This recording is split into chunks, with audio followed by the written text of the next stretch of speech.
Hello friends, welcome to exam how. स्वागत करते हैं आपका एग्ज़ाम हाउ में। जैसा कि आपको पता ही है कि लास्ट 2 वीडियोज़ हमने पॉलिटी के अपलोड कर चुके हैं। अगर आपने नहीं देखे हैं तो आप उनको मस्ट है कि आप उसे देख लें, क्योंकि 60 to 70% जो पॉलिटी क्वेश्चंस दरोगा या फिर यूपी लेखपाल में, और मैं ये भी आपसे बता देना चाहूँगा कि जो 2019 में एसआई का आरपीएफ एसआई का जो एग्ज़ाम हुआ था ना, उससे भी रिलेटेड मैंने क्वेश्चंस उसमें डाले थे। ठीक है, मतलब जो वहाँ से पूछे गए थे, तो मोस्ट ऑफ द क्वेश्चंस मैंने आपको वहाँ पे तो करा दिए थे। अब जो बचे क्वेश्चंस हैं, अभी तो इसमें क्वेश्चंस बहुत बनते हैं, मैंने ज़्यादा टॉपिक को कवर नहीं किए हैं। मैंने जो ये कवर किए हैं वो है पार्ट 3, पार्ट 4, पार्ट 1 to 4 तक का मैंने सारा कवर कर रखा है। ठीक, मतलब डीपीएसपी तक का क्वेश्चन मैंने कवर कर रखा है। बट आज टुडे भी हम क्या देखेंगे कि पार्ट 4 से भी हटके पार्ट 5 में भी जाएंगे और वहाँ से भी कुछ क्वेश्चंस देखेंगे। क्वेश्चंस का आप लेवल जो देखोगे वो आईएएस आईपीएस या फिर पीसीएस में जो क्वेश्चंस पूछे जाते हैं वो सारे आपको देखने के लिए मिलेंगे। आज थोड़ा सा क्वेश्चंस का लेवल हाई होगा। मैंने ढेर सारे क्वेश्चंस आज डाल रखे हैं। अगर आज आते हैं क्वेश्चंस तो आप उसे देखना, आप लेवल देखकर पता चलेगा। बट आप ये वीडियो देखने से पहले, अगर आपने देख रहे हैं ये वीडियो तो वेल एंड गुड। अगर आपने इससे पहले वाले टू वीडियोज़ नहीं देखे हैं तो आप मस्ट है कि आप उसे देख लें, काफ़ी आपको अच्छा लगेगा। और वो अच्छे अच्छे क्वेश्चंस मैंने डाल रखे हैं। तो मैं आपसे इतना कह देना चाहूँगा कि अगर आप इस चैनल को सब्सक्राइब नहीं किए हैं तो आप इस चैनल को सब्सक्राइब जरूर कर लेना, और वीडियो पसंद आए तो अंत में इसको देखकर और लाइक भी कर लेना। ठीक है, और शेयर कर देंगे तो ये आपके लिए ज़्यादा बेटर होगा, क्योंकि अगर आप अपनी नॉलेज बढ़ाना चाहते हो तो आप शेयर करें उसे। ठीक है ना, तो ये भी आप इसको फॉलो कर सकते हैं। ठीक है, तो अब देखो हम बात करते हैं ना, टॉपिक की बात करते हैं। ठीक है, ये सारी बातें तो हो गई, ये आपको पता है कि सब कोई बताता है। अब हम टॉपिक की बात करें। टॉपिक की बात ये करते हैं कि मैंने आपको कुछ आर्टिकल्स के बारे में इससे पहले वाले वीडियो में मैंने बता रखे थे लास्ट में। उस आर्टिकल्स जो है ना वो काफ़ी इंपॉर्टेंट आर्टिकल थे डीपीएसपी के। ठीक है, मतलब directive principle of the state policy, तो बहुत ही ज़्यादा इंपॉर्टेंट थे क्योंकि बहुत क्वेश्चंस आते हैं उसमें से। तो हम क्या करते हैं कि एक बार उन आर्टिकल्स को फिर से रिपीट करेंगे। ठीक है, एक बार हम उन्हें और देख लेंगे, ज़्यादा टाइम नहीं लगेगा बट फिर भी थोड़ा सा टाइम लगेगा। आप उसे ज़रूर देख लेंगे, समझ लेंगे, और ये आपके लिए बहुत ही ज़्यादा बेनिफिशियल होने वाला है। ठीक है, काफ़ी अच्छा आप फील भी करोगे, आपको लगेगा कि हाँ आप कुछ यहाँ से सीख रहे हो, एग्जाम हाउस से आप कुछ सीख रहे हो, काफ़ी बेहतर सीख रहे हो, काफ़ी अच्छा फील भी होगा आपको। ठीक है, तो मैंने जो आर्टिकल्स के बारे में आपको बता रखे थे पहले भी, अगर आपने जो दूसरा वीडियो अगर आपने देखा होगा तो मतलब कि इससे पहले वाला वीडियो देखा होगा तो आप लास्ट में ये चीज़ें मैंने आपको बता रखी थी। ठीक है, एक बार इन चीज़ों को रिवाइज हम फिर से करते हैं और फिर से इन चीज़ों को हम रीड करते हैं, पढ़ते हैं, और हम समझने की पूरी कोशिश करेंगे। और इसमें से जो आर्टिकल, जो अनुच्छेद इंपॉर्टेंट है, हाईली इंपॉर्टेंट है, जो क्वेश्चंस में फ्रिक्वेंटली पूछे गए हैं ना एग्जामिनेशन में, वो मैं आपको बता दिया हूँ। ठीक है, तो स्टार्ट करते हैं। यहाँ पे अनुच्छेद 38 से है, बट जो डीपीएसपी है वो 36 से स्टार्ट है और 51 तक है। ठीक है, तो अनुच्छेद 38 से हम बात करते हैं। अनुच्छेद 38 क्या कहता है? अनुच्छेद 38 ये कहता है कि कल्याण की अभिवृद्धि के लिए सामाजिक व्यवस्था बनाई जाए जिससे नागरिक को सामाजिक, आर्थिक, राजनीतिक न्याय मिलेगा। ठीक है, ये प्रावधान है अनुच्छेद 38 में। अनुच्छेद 39 को अगर आपको ये समझ में नहीं आ रहा तो अनुच्छेद 39A भी आप बोल सकते हैं उसे। ठीक है, इसमें क्या कह रहा है कि सामान्य न्याय एवं और, ठीक है, निःशुल्क विधिक सहायता, सामान्य कार्य के लिए समान वेतन की व्यवस्था इसी में है, 39 में। देखो क्वेश्चंस क्या पूछेगा, अगर आपसे ये पूछ देगा कि निःशुल्क विधिक सहायता किस अनुच्छेद में है, तो आप नहीं बता पाएंगे। अगर आपने ये वीडियो नहीं देखा है या फिर आपने इसे नहीं पढ़ा है तो काफ़ी मुश्किल हो जाएगा आपके लिए ये चीज़ बताना। ठीक है, क्योंकि आप दूसरे वाले वीडियो में मैंने कुछ क्वेश्चंस करा रखे हैं, अगर आपने नहीं देखे हैं तो आप उसके देखें, आपको समझ में आ जाएगा। ठीक, कैसे क्वेश्चंस आते हैं। अनुच्छेद 39 ख, या फिर इसको हम बोल सकते हैं अनुच्छेद 39B। इसमें क्या कह रहा है कि सार्वजनिक धन का स्वामित्व, सार्वजनिक धन मतलब पब्लिक प्रॉपर्टी के बारे में बात कर रहे हैं, जो सरकारी प्लेटफॉर्म हो गया या फिर कुछ भी सरकारी, उसके बारे में बात कर रहा है। एवं तथा नियंत्रण इस प्रकार करना ताकि सार्वजनिक हित का सर्वोत्तम साधन हो सके। ठीक है, अब ये क्या है ना कि ये स्टेट गवर्नमेंट या फिर गवर्नमेंट को ये बातें गवर्नमेंट के लिए है। उन्होंने ये कहना है कि जो भी सार्वजनिक धन है या फिर जो भी आप टैक्स को जो वसूलते हो, आप गवर्नमेंट पब्लिक से आप जो टैक्स लेते हो, उसका आप इस तरीके से उपयोग करें ताकि उसका जो उपयोग हो सके ना वो सबके लिए हो सके। ठीक है, किसी के निजी उपयोग के लिए ना हो, ये प्रावधान है अनुच्छेद 39 ख में। अनुच्छेद 39 ग मतलब कि अनुच्छेद 39 सी में क्या कह रहा है कि धन का समान वितरण, ठीक है ना। अनुच्छेद 39 सी में ये कह रहा है ना कि धन का समान वितरण होना चाहिए, ठीक है। ऐसा ना हो कि आप किसी को ज़्यादा दे दो किसी को कम दे दो, तो ऐसा नहीं होना चाहिए, समान वितरण होना चाहिए, ठीक है। अनुच्छेद 40 है जो बहुत ज़्यादा इंपॉर्टेंट है और ये एग्जामिनेशन में फ्रिक्वेंटली पूछा गया है। फ्रिक्वेंटली का मतलब कि ना ज़्यादातर एग्जाम में ये क्वेश्चन ये पूछा जाता है। तो आपको ये याद रखना है कि जो अनुच्छेद 40 है वो ग्राम पंचायतों के संगठन के बारे में बात करता है, ठीक है ना। तो ये चीज़ आपको समझनी है, तो ये इंपॉर्टेंट है। और इसको देखो मैं थोड़ा सा इसको मैं हाईलाइट कर देता हूँ ताकि आप इसे अच्छे तरीके से समझ सकें, ठीक है ना। स्टार मार्क में बना देता हूँ। अनुच्छेद 40 इंपॉर्टेंट है, मैं आपसे फिर से कह रहा हूँ। अब बात करते हैं अनुच्छेद 41 के बारे में। कुछ दशाओं में काम, शिक्षा, लोक सहायता पाने का अधिकार, ठीक है। अनुच्छेद 41 क्या कहता है कि काम, शिक्षा और लोक सहायता पाने के लिए, मतलब इस बारे में ये बात कर रहा है, ठीक है। 42 में क्या कह रहा है, काम की न्याय संगत एवं मनवोचित दशाओं तथा प्रसूत सहायता का उपबंध। अनुच्छेद 43 क्या कह रहा है कि कर्मकारों के लिए निर्वाचन, मजदूरी एवं कुटीर उद्योगों का प्रोत्साहन, ठीक है। अनुच्छेद 44 क्या कहता है कि नागरिकों के लिए एक समान सिविल संहिता हो, ठीक है। ऐसा समान सिविल संहिता होनी चाहिए, ये अनुच्छेद 44 कह रहा है। अब नेक्स्ट बात करते हैं अनुच्छेद 46 की। अनुच्छेद 46 में क्या कह रहा है कि अनुसूचित जातियां, ठीक है, यहाँ पे लिखा हुआ अनुच्छेद 46, अनुसूचित जातियां, अनुसूचित जनजातियां एवं अन्य दुर्बल वर्गों, दुर्बल का मतलब ये है ना कि जो काफ़ी पिछड़े हुए हैं, उनका ये मतलब है दुर्बल का, ठीक है। अन्य दुर्बल वर्गों की शिक्षा और अर्थ संबंधी हितों का अधिवृद्ध, मतलब कि अगर कोई फाइनेंशियल वीक है ना तो उसके बाद में उसके हितों के बारे में बात करना, या फिर उनको किस तरीके से आप डेवलपमेंट के स्ट्रीम में लाना चाहते हैं, या फिर कैसे उनको लाना जाना है, कैसे आप उनको रिजर्वेशन देते हैं, किस तरीके से उन्हें पैसे देते हैं, किस तरीके से उन्हें सरकारी सहायता प्रोवाइड करते हैं, इस बारे में ये बात कर रहा है, ठीक है। अब बात करते हैं अनुच्छेद 47 के बारे में। अनुच्छेद 47 ये कह रहा है पोषाहार स्तर, जीवन स्तर को ऊंचा करने तथा लोक स्वास्थ्य का सुधार करने का राज्य का कर्तव्य। अभी इस वाले अनुच्छेद में ये कह रहा है कि राज्य का क्या कर्तव्य होना चाहिए, पोषाहार स्तर। पोषाहार स्तर मतलब ये हो गया ना कि जो भी आप खाना दिया जाता है किसी को भी, जिससे फूड वगैरह जो भी आप सर्व करते हो, ठीक है। या फिर आज कभी आप देखे होंगे कि सरकारी स्कूल में आपको मिलते हैं, खाने के लिए भी मिलते हैं, जो बच्चे हैं उन्हें खाने के लिए मिलते हैं। तो उनका जो पोषाहार का स्तर होता है कि उन्हें किसी ऐसी बीमारियां वगैरह ना हो, उसके बारे में ये बात कर रहा है, ठीक है। दूसरा कह रहा है जीवन का स्तर। जीवन का स्तर से मतलब ये है कि जो लोग पिछड़े हुए हैं, ठीक है, जिनके पास एक बेसिक जो बेसिक नीड है, जैसे कि घर नहीं है उनके पास खाना नहीं है, तो वो सारी चीज़ों को बढ़ाने के लिए या फिर वो सारी चीज़ें प्रोवाइड करने के लिए या फिर लोक व्यवस्था को सुधारने के लिए ये राज्य का कर्तव्य है, ठीक है। तो राज्य क्या करना है, इस चीज़ पे फोकस करना है। अनुच्छेद 48 ये कह रहा है कृषि एवं पशुपालन का संगठन, ठीक है। अनुच्छेद 48 क्या कह रहा है कि कृषि एवं पशुपालन का संगठन। देखो ये DPSP में क्या है कि राज्य के जो कर्तव्य हैं या फिर राज्य को जो क्या करना चाहिए ना, उस बारे में ये सारी चीज़ें बताता है। अनुच्छेद 48 को अनुच्छेद 48A के बारे में क्या कह रहा है कि पर्यावरण का संरक्षण तथा संवर्धन और वन एवं वन्य जीवों की रक्षा, ठीक है ना। कुछ जो भी जंगल में जो जीव जंतु रहते हैं उनकी कोई जाकर के शिकार ना करे या फिर उन्हें मारना, उनको किसी तरीके से प्रताड़ित करना, उस तरीके की चीज़ें। और पर्यावरण संरक्षण का मतलब ये हो गया कि पेड़ काटना, आपने देखा होगा कि पेड़ काटने को भी इलीगल किया गया है, ठीक है। आप ऐसे जंगल में जाकर कोई पेड़ नहीं काट सकते हैं, वहाँ के जो भी फॉरेस्ट डिपार्टमेंट के लोग होते हैं वो आपको अरेस्ट कर लेंगे। तो ये सारी चीज़ों पे किस तरीके से उनको रक्षा करना है, तो इस बारे में ये बताता है। कौन सा अनुच्छेद 48 को या फिर अनुच्छेद 48A बताता है। अनुच्छेद 39 की अगर हम बात करते हैं राष्ट्रीय महत्वों के स्मारकों, संस्थानों एवं वस्तुओं का संरक्षण। राष्ट्रीय महत्व के स्मारकों का देखो मतलब ये होगा कि जो भी हिस्टोरिकल प्लेस हो गए, ठीक है, हिस्टोरिकल प्लेस हो गए या फिर कोई स्मारक ऐसा है जो बहुत ही पुराना है, उनका जो मेंटेनेंस हो गया, उनका रख रखाव हो गया, उन सारी चीज़ों का संरक्षण करना, ठीक है ना। ये हमारी क्या राष्ट्रीय धरोहर है। अनुच्छेद 50 की अगर हम बात करें तो इसमें कह रहा है कि कार्यपालिका एवं न्यायपालिका का पृथक्करण, ठीक है। मतलब जो कार्यपालिका है, ठीक है, और जो न्यायपालिका है ना, ये दोनों क्या होंगी, अलग अलग होनी चाहिए, ये मर्ज नहीं होनी चाहिए।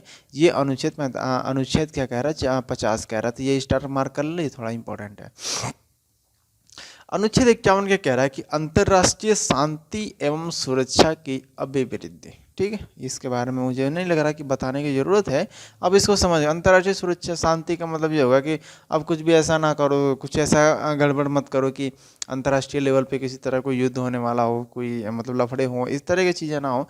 आप सुरक्षा, आप अपनी सुरक्षा आप जिस तरीके से चाहे आप कर सकते हैं, और ताकि अंतर्राष्ट्रीय स्तर पे मतलब शांति बनी रहे। ठीक है ना, तो ये अनुच्छेद 51 कह रहा है। अब देखो, अगर हम बात करें कि इसमें नेक्स्ट क्वेश्चन है, ये क्वेश्चन है, और क्वेश्चन में क्या है, नीति निर्देशक तत्वों की व्याख्या किन अनुच्छेदों में की गई है।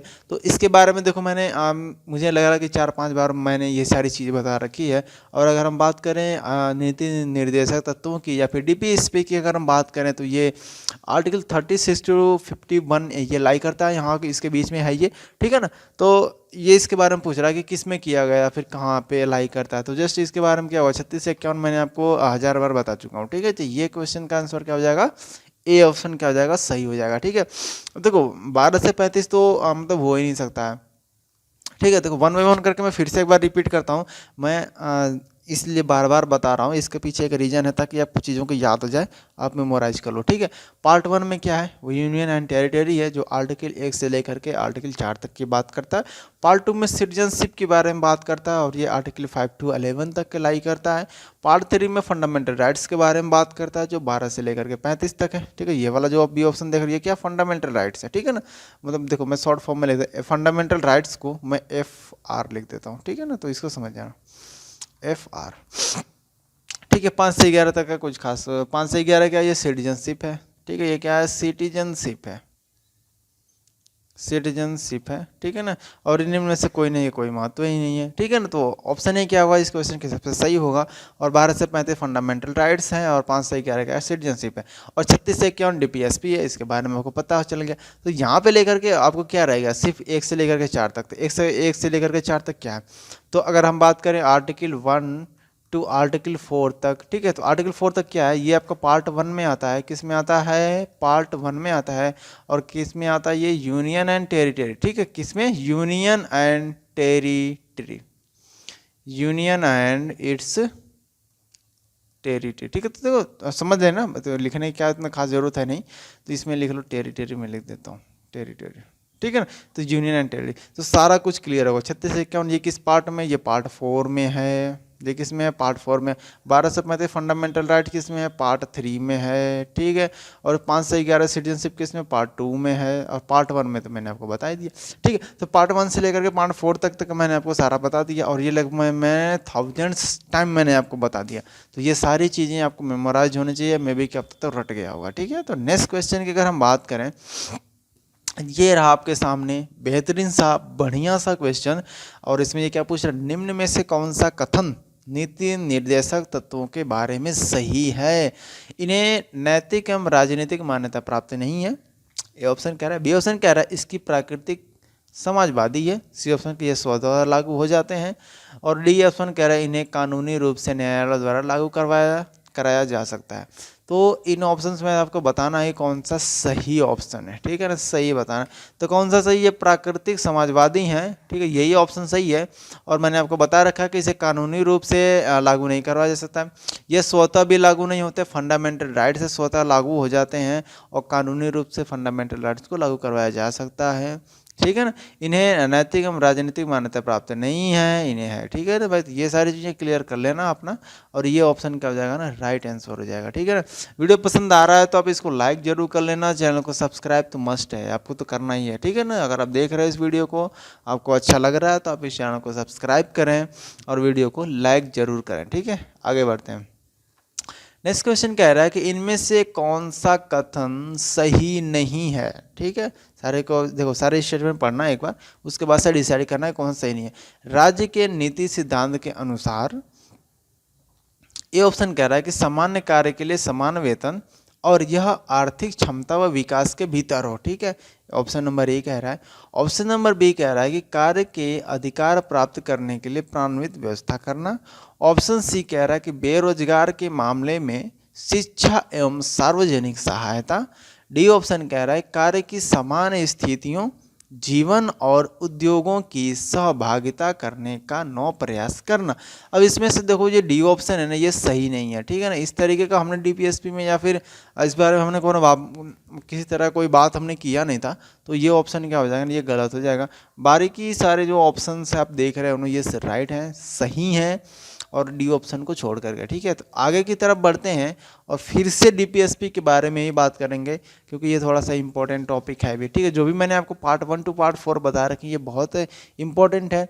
और एसआई में याद देखो, लेखपाल में तो इसके मुझे नहीं लगता कि इसके बाहर कोई क्वेश्चन तुमसे पूछेगा, पॉलिटी की अगर हम बात करें तो, ठीक है। तो लेखपाल के लिए तो तुम पार्ट 4 तक देख लोगे तो सफिशियंट है। अगर इससे आप ज़्यादा देख लेते हैं तो वेल एंड गुड है, बट इतना क्या है कि सफिशियंट हो जाता है पार्ट 4 तक।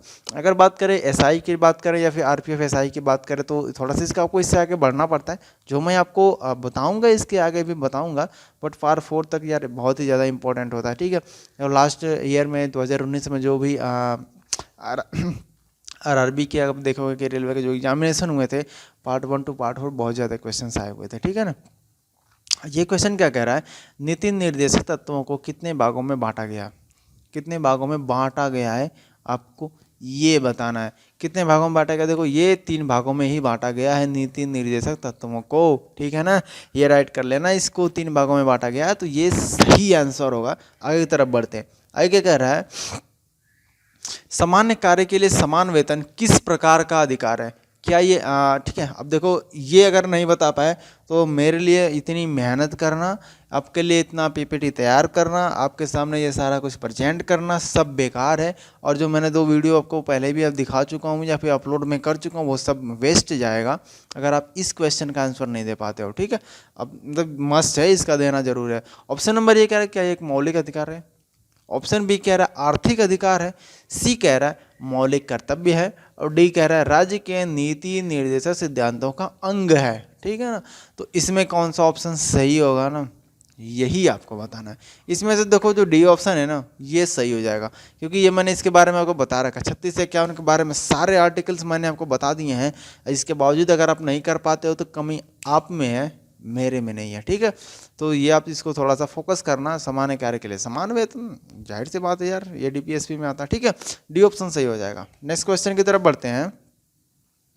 नेक्स्ट क्वेश्चन कह रहा है कि भारतीय संविधान का कौन सा अनुच्छेद प्रेस की स्वतंत्रता की बात करता है।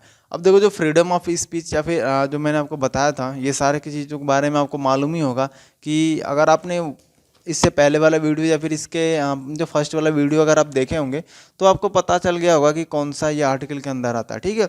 तो अगर हम बात करें ना कि राइट टू फ्रीडम, ठीक है ना, फ्रीडम ऑफ स्पीच ने राइट टू फ्रीडम की अगर हम बात करें तो राइट टू फ्रीडम कहाँ पे कहाँ तक होता है, ये आपका होता है आर्टिकल 19 से लेकर के आर्टिकल 22 तक का होता है। तो आपको ये बताना है कि प्रेस की स्वतंत्रता कहाँ पे आएगा। अब इसमें देखो आर्टिकल 19 भी है, आर्टिकल 22 भी है, तो मतलब आपको एग्जैक्ट बताना पड़ेगा, ठीक है। यहाँ पे आप देखोगे आर्टिकल 19 किसकी बात करता है, right to freedom of press, ठीक है, इसकी बात करता है। और एक अगर मान लो, ठीक है, देखो कुछ ना इलिमिनेट करके भी आप ऑप्शन से फाइंड कर सकते हैं। अगर हम बात करें राइट टू फ्रीडम की, ठीक है, अगर हम बात करें राइट टू फ्रीडम की तो ये आपका कहाँ से 19 से लेकर के 22 तक का आता है। अगर ऑप्शन में 19 से 22 के बीच में कुछ नहीं दिया है, सिर्फ एक ऑप्शन दिया है, तो आप उसको टिक कर दोगे, वो तो आपको जानने की फिर जरूरत नहीं है, फिर आपको वही करना है। जैसा कि यहाँ पे दे रखा है 15 दे रखा है, 16 दे रखा है, और 22 ना दे करके अगर आपको ये 24 कर दिया होता तो एक ही ऑप्शन बचता है आपके लिए कि यार जो फ्रीडम है, ठीक है, राइट टू फ्रीडम में किस में आता है, 19 से 22 के बीच में आता है, तो जाहिर सी बात है उसके बीच में कुछ भी आएगा वो सही हो जाएगा। लेकिन अगर आपको 2 ऑप्शन दे दिए या फिर 3 ऑप्शन दे दिया तो थोड़ी सी दिक्कत हो सकती है, आपको डीपली जानना चाहिए, ठीक है। तो यहाँ पे आपको क्या करना है कि प्रेस की स्वतंत्रता की अगर बारे में हम बात करें तो अनुच्छेद 19 है, ये राइट आंसर होगा, जो कि क्या किसकी बात करता है, प्रेस की स्वतंत्रता की बात करता है, ठीक है ना। चलो नेक्स्ट क्वेश्चन की बात करते हैं। नेक्स्ट क्वेश्चन कह रहा है कि निम्न में से कौन सी संसदीय व्यवस्था की विशेषता नहीं है। नेक्स्ट क्वेश्चन क्या, ये क्वेश्चन क्या कह रहा है कि निम्न में से कौन सी संसदीय व्यवस्था की विशेषता नहीं है, ये आपको बताना है। अब इसमें देखो ए ऑप्शन कह रहा है कि द्वैरीय शासन व्यवस्था, शासनात्मक व्यवस्था, बी ऑप्शन कह रहा है बहुमत दल का शासन, सी ऑप्शन कह रहा है शासन का नेतृत्व प्रधानमंत्री के हाथों में होता है, और डी ऑप्शन कह रहा है इस व्यवस्था में राष्ट्रपति द्वारा निचले सदन का विघटन नहीं किया जा सकता है। देखो इसका राइट आंसर तो यही होगा, ठीक है, डी ऑप्शन जो मैंने अभी रीड किया था, डी ऑप्शन ही इसका सही आंसर होगा। इस व्यवस्था में राष्ट्रपति द्वारा निचले सदन का विघटन नहीं किया जा सकता है। अगर आप समझने में थोड़ी सी दिक्कत हो रही है तो क्वेश्चन को फिर से एक बार पढ़ो। निम्न में से कौन सी संसदीय व्यवस्था की विशेषता नहीं है, ठीक है, संसदीय व्यवस्था के बारे में बात कर रहा है तो आपको पहले तो ये देखना है कि संसदीय व्यवस्था और फिर उसके बाद से विशेषता, ठीक है ना। तो ये दो चीज़ें आपको थोड़ी सी ध्यान देनी है। अगर ये चीज़ें आप ध्यान दोगे तब जाकर के आपको पता चलेगा कि डी ऑप्शन इसका क्या है, वो राइट आंसर होगा। अदरवाइज आप कंफ्यूज हो जाओगे और ए ऑप्शन आप इसको टिक कर दोगे, ठीक है। तो इस क्वेश्चन को देखो सेट भी इसी तरीके से किया जाता है कि जो गलत वाला आंसर होता है वो क्या करते हैं, ए ऑप्शन में दे देते हैं और राइट वाला क्या करते हैं, सी या डी में दे देते हैं। तो ऐसे भी होते हैं, आपको थोड़ा सा ध्यान देने की ज़रूरत है, ठीक है। बढ़ते हैं आगे की तरफ और फिर बात करते हैं नेक्स्ट क्वेश्चन की, ठीक है ना। नेक्स्ट क्वेश्चन क्या कह रहा है कि भारतीय संसद किसके मिलने से बनती है। ये क्वेश्चन देखो रिपीटेड क्वेश्चन है, कई एग्जामिनेशन में ये क्वेश्चन पूछे जा चुके हैं, ठीक है। ये क्वेश्चन कई एग्जाम में पूछा जा चुका है। तो ए ऑप्शन कह रहा है लोकसभा, राज्यसभा और राष्ट्रपति द्वारा। बी ऑप्शन कह रहा है लोकसभा और राज्यसभा द्वारा। सी ऑप्शन क्या कह रहा है कि लोकसभा, केवल लोकसभा द्वारा। और डी ऑप्शन कह रहा है लोकसभा, राज्यसभा एवं सर्वोच्च न्यायालय और राष्ट्रपति द्वारा, ठीक है। तो आपको बताना भारतीय संसद के बारे में बताना है, ठीक है। आप इसको क्या करोगे, आंसर कमेंट भी कर सकते हैं। अगर आप काफ़ी इंटरेस्टेड हैं तो आप कमेंट करें, वीडियो पसंद आ रहा तो लाइक करें और चैनल को सब्सक्राइब करना ना भूलें, ठीक है। देखो अगर हम बात करें इसका राइट आंसर हो जाएगा आपका लोकसभा, राज्यसभा और राष्ट्रपति द्वारा, ठीक है। लोकसभा राज्यसभा द्वारा तो नहीं होगा क्योंकि राष्ट्रपति क्या होता है, संसद का एक हिस्सा होता है, ठीक है। और डी ऑप्शन गलत कैसे हो जाता है कि लोकसभा, राज्यसभा, सर्वोच्च न्यायालय ना, ये आपका संसद में नहीं आता है, तो इसको हटा देना, मतलब ठीक है। जुडिशरी सिस्टम है ये, आपको ये पार्लियामेंट्री सिस्टम में नहीं आता है। अगर आपको थोड़ा सा भी इसी बारे में आइडिया होगा तो आप इसको क्या कर सकते हो, नलीफाई कर सकते हैं, ठीक है। बढ़ते हैं आगे की तरफ और फिर बात करते हैं नेक्स्ट क्वेश्चन की। और देखो मैं फिर से एक बार रिपीट करता हूँ, वीडियो पसंद आ रहा तो इसको लाइक करना, चैनल को सब्सक्राइब करना मत भूलना, ठीक है। नेक्स्ट क्वेश्चन आपके सामने बेहतरीन सा क्वेश्चन, बिना किसी डाउट के आप इसे कर सकते हैं। भारत एक कल्याणकारी राज्य है, आप इस बात को मानते हैं। यह कहाँ से पता लगता है, मतलब आपको कैसे पता चला कि भारत एक कल्याणकारी राज्य है। डॉक्यूमेंटेशन होगा ना, कहीं तो लिखा होगा ये सारी चीज़ें। तो कैसे पता चला कि भारत एक कल्याणकारी राज्य है, ये आपको क्या करना है कि बताना है। कहाँ से पता चलेगा, ये हमें पता चलेगा डीपीएसपी में या फिर नीति निर्देशक तत्वों द्वारा, ठीक है। जो कहाँ से, पार्ट 4 में, फिर मैं बता रहा हूँ आर्टिकल 36 से लेकर के 51 तक, ठीक है। ये सारी चीज़ें इतनी बार मैंने ये हर जहाँ जहाँ आ रहा है मैं आपको ये याद दिला रहा हूँ। मौलिक अधिकारों की बात करें या फंडामेंटल राइट की बात करें तो पार्ट 3 में आता है। ये कहाँ से कहाँ तक आता है, 12 से लेकर के 35 तक होता है। मौलिक कर्तव्य के बारे में मैंने आपको बता रखा है। फंडामेंटल ड्यूटी के बारे में ये कहाँ आता है, आपका 51 ADPSP में ही आता है, जो article part 4A part 4A 51, ठीक है, 51A आर्टिकल 51A में आता है। और इसमें दो अलग से जोड़े गए हैं। और हमारे पास मौलिक कर्तव्य कितने हैं, 11 हैं। 10वां कब जोड़ा गया था, 42वां अमेंडमेंट जब हुआ था तब जोड़ा गया था। 11वां कब जोड़ा गया था, जब 86 अमेंडमेंट हुआ था 2002 में, तब जोड़ा गया था। और जो 11वें में जोड़ा क्या गया था कि 6 साल से लेकर के 14 साल तक के जो बच्चे होते हैं उनको निःशुल्क शिक्षा को प्रदान किया जाए। इस तरीके की चीज़ें हैं, ठीक है। चलो अब आगे की तरफ बढ़ते हैं। नेक्स्ट क्वेश्चन कह रहा है निम्न में से कौन भारत के राष्ट्रपति की इच्छा तक ही अपने पद पर बना रह सकता है। मतलब ये इच्छा का मतलब ये होगा कि राष्ट्रपति जब तक चाहेगा ये बना रहेगा, राष्ट्रपति जब चाहेगा इसको हटा सकता है, ठीक है। इसमें किसी तरह का कोई दोहराए नहीं है, ठीक है। आगे की तरफ बढ़ते हैं और इसके बाद हम आपको बताते हैं इसका राइट आंसर क्या होगा। क्या होगा, राज्यपाल। क्या होगा, राज्यपाल। आप इसको ध्यान रखना।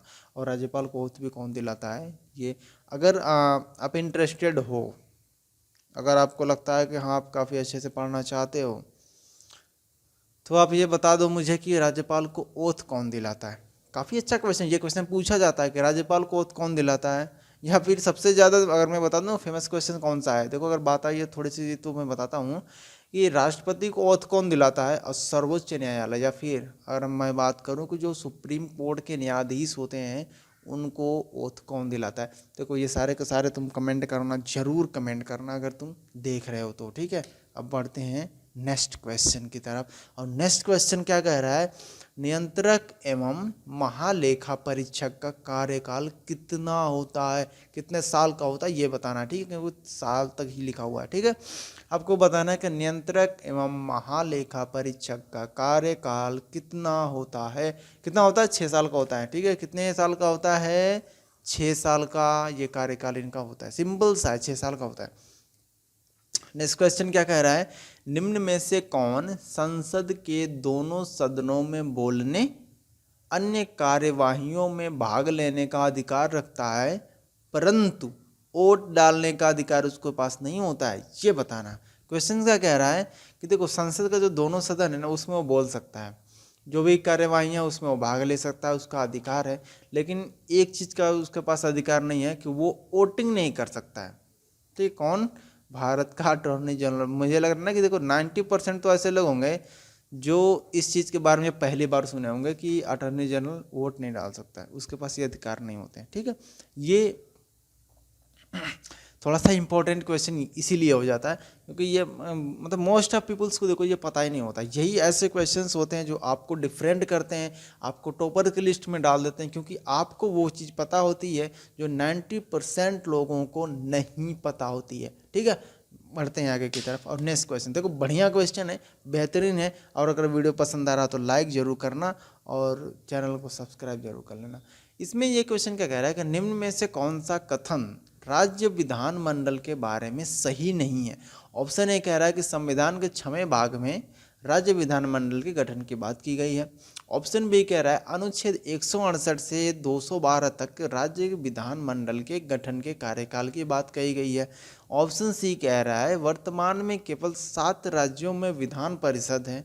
और ऑप्शन डी क्या कह रहा है कि विधान परिषद के सदस्य अप्रत्यक्ष रूप से निर्वाचित होते हैं। अब इसमें से देखो एक ऑप्शन ऐसा है ना जो गलत है, अब उसको छोड़कर बाकी 3 तो सही हैं, तो बाकी जो 3 सही है ना उसे तो याद कर लेना। जो ऑप्शन है, जो ऑप्शन गलत है ना उस पर थोड़ा सा फोकस कर लेना कि गलत कौन सा है या क्या नहीं होता है, ठीक है ना। तो ये इंपॉर्टेंट, ये क्वेश्चन जो होते हैं ना इसमें तुम्हें 3 क्वेश्चन तैयार हो जाते हैं, मतलब कि अब इसमें से 3 ऑप्शन सही है तो तुम्हारे 3 क्वेश्चन तो तैयार हो गए, इस एक क्वेश्चन से ही तुम्हारे 3 क्वेश्चन तैयार हो जाते हैं, ठीक है। देखो इसका जो राइट आंसर होगा ना, वर्तमान में सिर्फ जो है ना केवल 7 राज्यों में विधान परिषद है, तो ये ऑप्शन क्या ना ये गलत है। बट आप ये देखो कि option A, option B, option D जो है ना ये सारे के सारे सही हैं। तो ये चीज़ें आपको पता होनी चाहिए। हो सकता है क्वेश्चन का सिनेरियो बदल जाए, तो आपका लैंग्वेज बदल जाए और आपसे कुछ और ही पूछ ले, तो आपको पता होना चाहिए कि संविधान के 6वें भाग में राज्य विधानमंडल के गठन की बात कही गई है। अनुच्छेद 168 से लेकर के 212 तक राज्य विधानमंडल के गठन के कार्यकाल की बात कही गई है। और विधान परिषद के सदस्य अप्रत्यक्ष रूप से निर्वाचित होते हैं, ये 3 सही है, ठीक है ना, बाकी गलत है। चलो आगे की तरफ बढ़ते हैं। अब नेक्स्ट क्वेश्चन कह रहा है कि निम्न में से कौन से राज्य में विधान परिषद नहीं है, विधान परिषद ही नहीं है, ये आपको बताना है। अब इसमें से कौन से में विधान परिषद नहीं है, तो देखो पश्चिम बंगाल की बात करें तो पश्चिम बंगाल में विधान परिषद है ही नहीं, ठीक है। कहाँ नहीं है, पश्चिम बंगाल में विधान परिषद नहीं है, याद कर लेना। नेक्स्ट क्वेश्चन, नेक्स्ट क्या कह रहा है कि राज्य विधानसभा में सदस्यों की अधिकतम संख्या कितनी होती है। यार याद रखना ये चीज, ये पूछ रहा है राज्य विधानसभा के बारे में पूछ रहा है, ठीक है। राज्य विधानसभा में सदस्यों की अधिकतम संख्या कितनी हो सकती है, कितनी हो सकती है, 500 हो सकती है, ठीक है। तो जैसे मैंने अभी 600 बोल दिया ना गलती करके, तो वैसे तुम मत करना कि ए ऑप्शन में 600 ही दे रखा है, ठीक है। तो 500 ये दिमाग में डाल लेना, ठीक है। बाय मिस्टेक मैंने 600 बोल दिया, बट आप याद रखना, या समझदार इंसान हो तो ये कितने होते हैं, 500 होते हैं, ठीक है। तो याद रखना ये 500 ही होते हैं। अधिकतम संख्या की बात कर रही है, न्यूनतम संख्या की बात नहीं कर रहा है, अधिकतम संख्या 500 होते हैं। अब बात करते हैं नेक्स्ट क्वेश्चन की। नेक्स्ट क्वेश्चन कह रहा है कि राज्य विधान परिषद में सदस्यों की न्यूनतम संख्या कितनी हो सकती है। अभी हमने क्या बात किया, राज्य विधानसभा में अधिकतम संख्या की, और उसके बाद हम बात कर रहे हैं राज्यसभा में न्यूनतम संख्या कितनी हो सकती है। न्यूनतम देखो होती है आपकी 40 होती है, ठीक है। न्यूनतम 40 होती है, और मैक्सिमम कितना होता है, मैक्सिमम होता है 500, ठीक है। तो क्या कहना 500, और मिनिमम कितना होता है 40 होती है, ठीक है। तो ये चीज़ें आपको थोड़ा सा ध्यान रखना है। ठीक है। तो देखो आज के लिए बस इतना ही रहने देते हैं, और टाइम बहुत ज़्यादा हो गया है, जैसा कि आप जानते हैं 30 मिनट का आपका ये वीडियोज़ होते हैं, 30 मिनट की ये लेक्चर होते हैं। वीडियो पसंद आया हो तो क्या कर देना, लाइक कर देना। चैनल से आपको अच्छा लग रहा है, आपको अच्छा लगता है, ये कंटेंट इसमें बेहतर है, तो चैनल को सब्सक्राइब कर लेना, ठीक है। और शेयर वेयर जो करना होगा वो अपना कर लेना। अदरवाइज हम तो कुछ कह नहीं सकते सिवाय कहने के। तो अब चलते हैं, आज के लिए बस इतना ही रहने देते हैं। मिलते हैं नेक्स्ट वीडियो में काफ़ी बेहतरीन और अच्छे से क्वेश्चन के साथ, और आपके लिए ऐसे ही कंटेंट आपके लिए मिलते रहेंगे, कभी पॉलिटी के लिए तो कभी हिस्ट्री के लिए, कभी हिंदी के लिए तो कभी मैथमेटिक्स के लिए, ठीक है ना। अब के लिए हम यूपीएससी और लेखपाल की हम पूरी तैयारी करवाने की पूरी कोशिश कर रहे हैं कि हर एक टॉपिक पे हम आपके साथ डिस्कस कर सकें, ठीक है। जैसे हमें टाइम मिलेगा हम आपके ऐसे ही जो भी वीडियोज़ हैं हमको प्रोवाइड करते रहेंगे, ठीक है। तो आज के लिए इतना ही रहने देते हैं, मिलते हैं नेक्स्ट वीडियो में।